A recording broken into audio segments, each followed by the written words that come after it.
Welcome back to the shed. I'm Sid, Mackie's on the camera,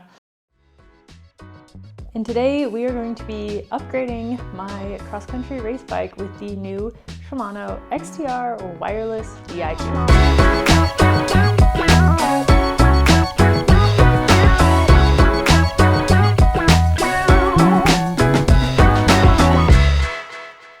First of all, let's go through what didn't change.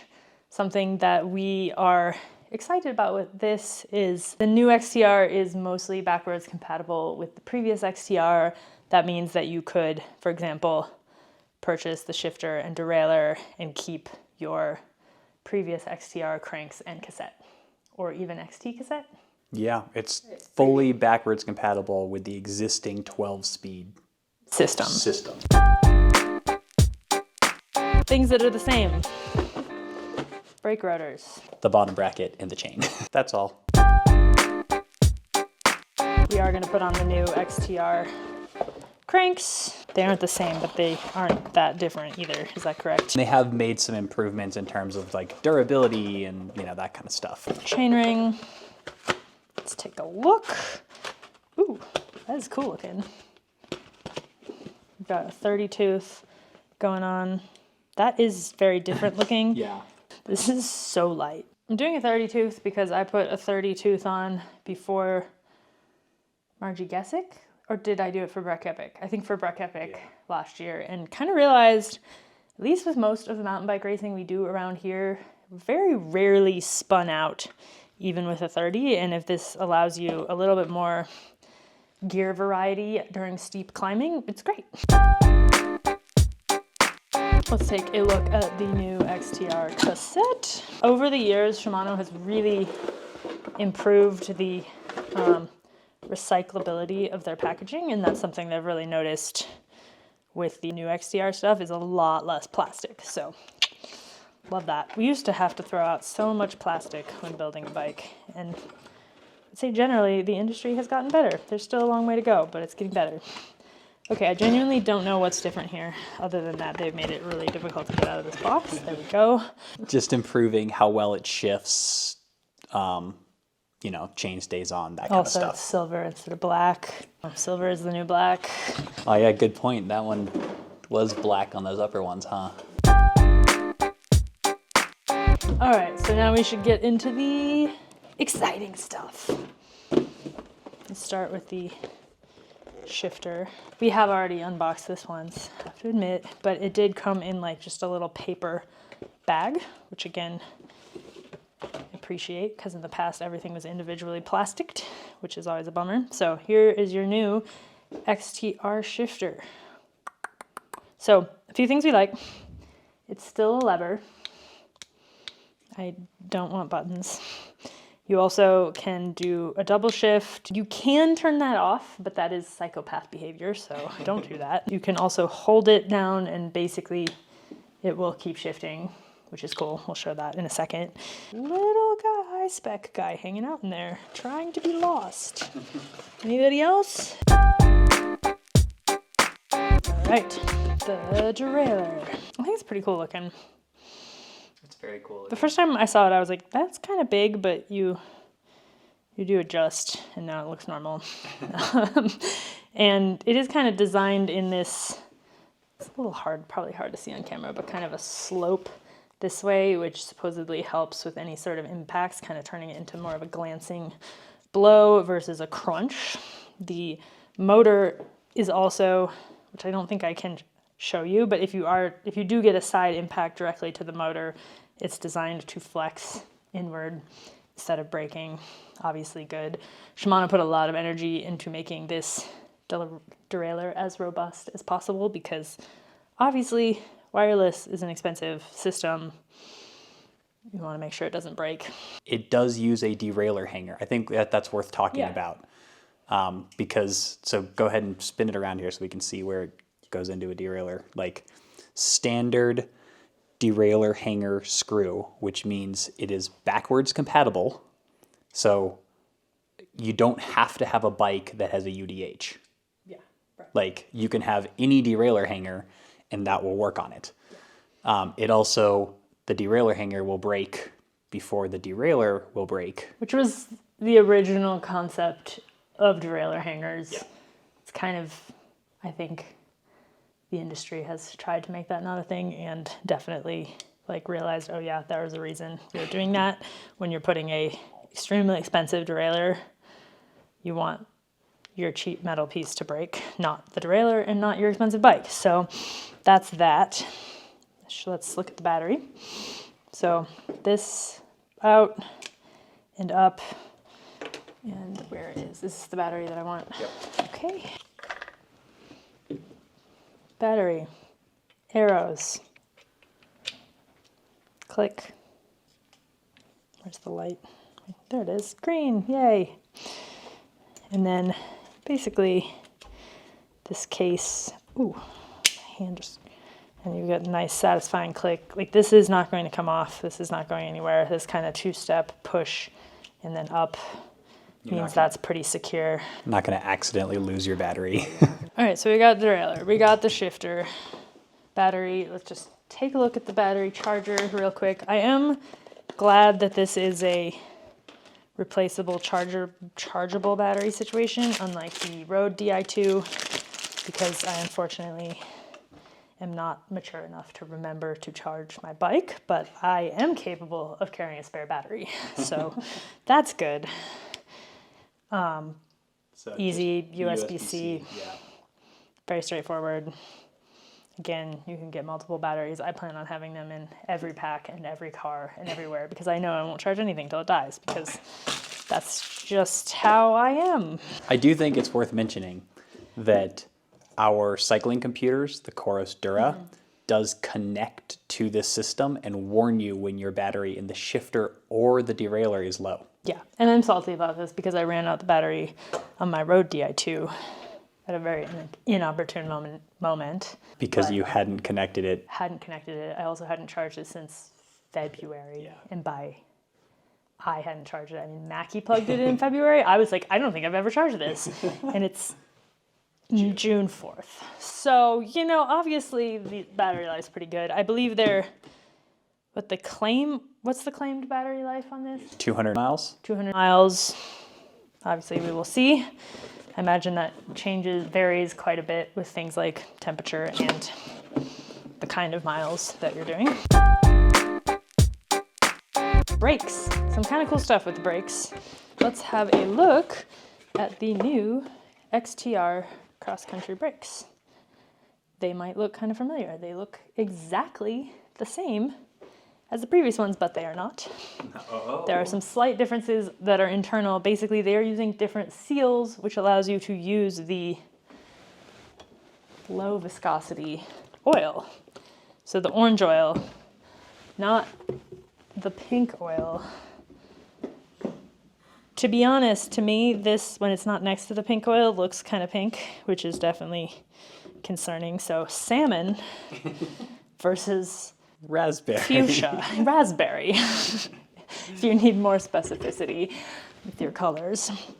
So the advantage of the low viscosity oil is basically temperature and temperature control. So these brakes will handle a wide variety of temperatures better than the previous brakes.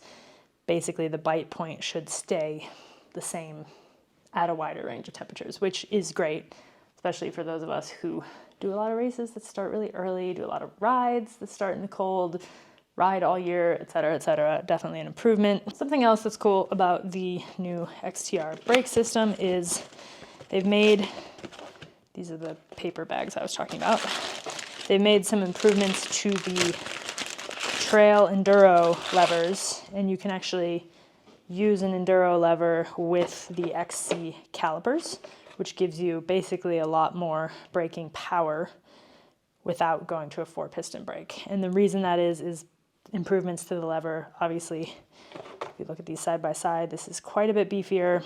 It's also sort of more ergonomic lever that allows you to basically put more force, like the leverage ratios are different, so you can put more force into the lever, better braking power without going to 4 pistons. I am not going to do that for this bike. This is my XC race bike. I don't think it's necessary. This is heavier.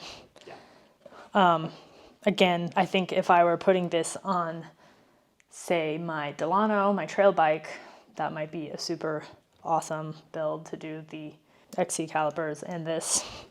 But anyway, not for the XC bike. Mac, you might do it on your XC bike. Yeah, we'll have to see. One quick note on oil compatibility. The orange, the low viscosity oil, The salmon. the salmon oil cannot be used in old brake systems. Like, it will not function properly. Do not do that. The pink oil can be used in these systems, but you lose the advantages of the low viscosity oil. So like you could do it, but you're basically like losing the benefit of the low viscosity oil. So don't do it. Is there a way to tell though? Like they do look exactly the same. That's a good question. Does this say 9200 on it? Yeah. Okay, so that's how the other ones are 9100. And these, yeah. So it says 9200 on it. So if you have 9200, you want orange. Salmon. Salmon. You want salmon oil. Sounds bad because it sounds like fish oil. Do not use fish oil in your brakes. Shall we do this? First step, out with the old.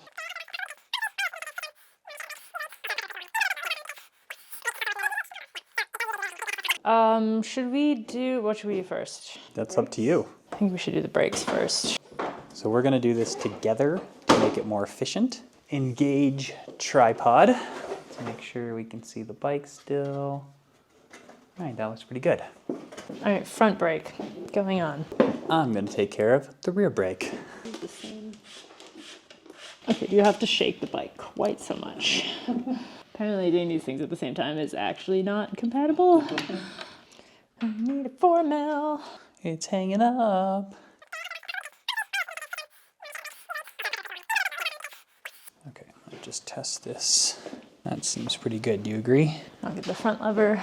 Okay, we're just getting the brake cables to be the right length, and then we're gonna cut them. Thought I would have less cables. It's really just one less cable. It's not that dramatic.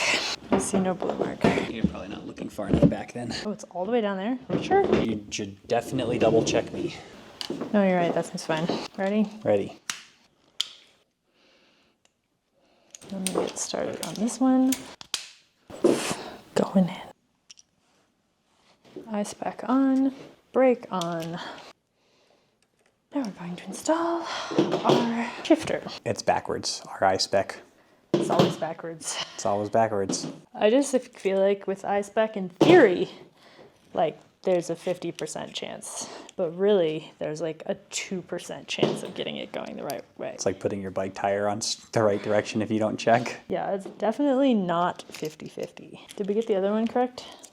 I think so. Oh, there you go. I guess there is a 50% chance. Okay, so now we're attached and now we can, I feel like it's gonna be hard to know exactly where to put it. See if I can, I didn't do it. I guess we haven't attached it yet. All right, derailleur just goes on like a derailleur. Well, in terms of installing the derailleur, that's a lot easier without cables. All right, now we're gonna do,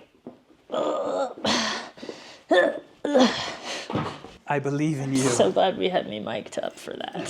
Someone other than me clearly put on these rotors. Aki's always like, oh, you don't tighten anything enough. But the thing is, if I tighten it, quote unquote, enough, then I can never get it off.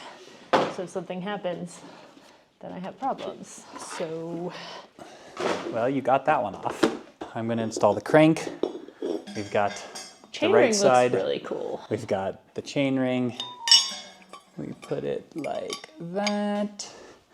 And then we use the lock ring to lock ring it into place. Okay, we tighten her up.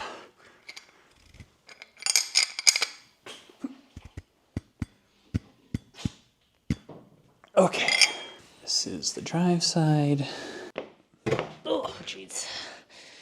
Okay. Where's the grease gun? You got it? Yeah, it's right down here.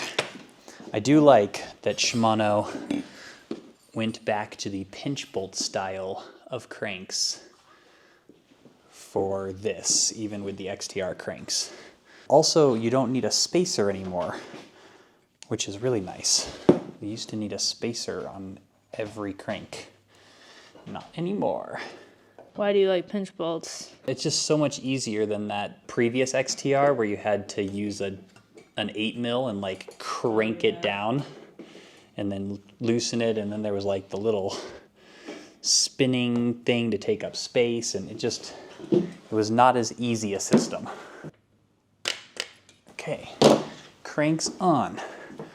Let's put some pedals on. We've got crank and chainring on. I really like the look of this, it's cool. Guess I should put the wheel on. Yeah, and then the moment of truth. Will it shift without any cables? We should probably connect the shifter to the derailleur. Short answer, not yet. Chain, which apparently we measure differently. Yes, the new update on the chain is you get to measure it with your suspension extended, which is great because theoretically in the past you were supposed to compress the suspension. We never did that. Which we never did, but and now you are adding either 5 or 6 links. Instead of 4 or 5. Big to big plus 5 unless it doesn't line up, and then plus 6. I think you can say big to big when there's only one in the front, but... Okay. Big to only, I guess. So would you count this as this one lining up with that? Yeah, I think that's lining up with that. Great, okay. Which is a non-compatible, so then we add 6. I believe so. 2, 3, 4, 5, 6. Basically, you either do 5 or 6, and it has to be inner to inner because of the quick link. I see what you're saying. Okay, gotcha. So it's obvious that this is correct. All right.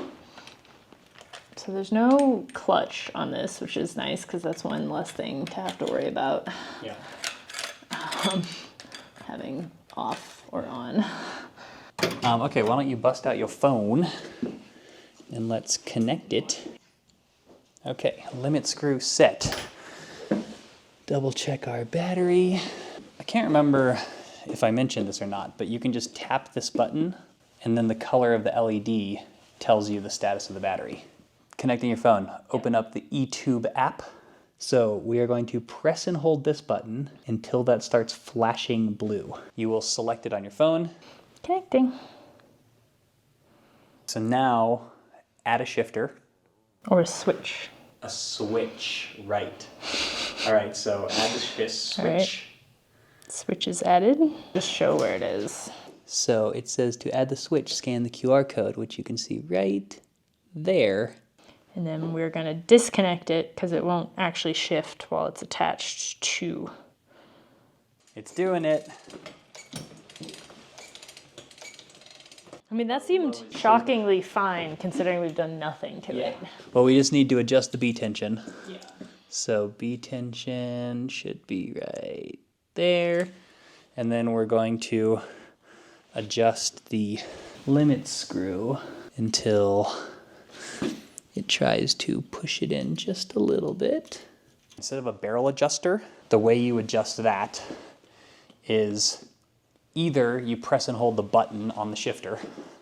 So this button right here, if you press and hold that, it goes into adjustment mode. So it's like being able to access your barrel adjuster on the bike. Or you can press and hold this button on the derailleur until the light turns orange. Now, when you shift it, it'll just micro adjust that. And then we'll apply the changes. Now let's see how it works. Man, I like that multi-shift. What you can do is in the app, you have the options of changing multi-shift to go forever or just a maximum of 3 or 4, I think it is. Was that right? I kind of want to try it with no limit and see because it seems like it could be nice, but it's hard to know. We were talking about how you can do the double, like the 2 shifts there. You can have it so that multi-shift only happens when you get to that second shift. So if you just want to do 1 shift, it's just 1. But if you want to do more, you go tick, tick, and then press it all the way through. I think that's how I'm going to set mine up, because then it's like, oh, I just want 1 gear, tick, tick, tick. I want multiple, I press all the way through to that second spot, and then it'll just go forever. And that's it for our install of the new Shimano wireless XTR Di2. If you want to see us riding and racing this in real life, head over to our other channel, Sid Mackey, and that's it. Cue glamour shots.